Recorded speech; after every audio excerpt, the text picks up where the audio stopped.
إلى وقتها وبتخرج. يعني حتى يبقى أولئك المخربون تقيم عليهم الحجة. إذا كان قصدك التظاهر، الناس يتظاهرون. انظر إلى المدينة الفلانية، انظر إلى هناك، انظر إلى الساحة الفلانية، هؤلاء تظاهروا سلميا. إيش معنى أنت بتكسر؟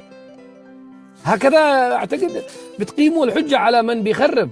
مثل فاس، قيل لي في فاس، وأين يا شباب؟ أين؟ الدار البيضاء، طنجة،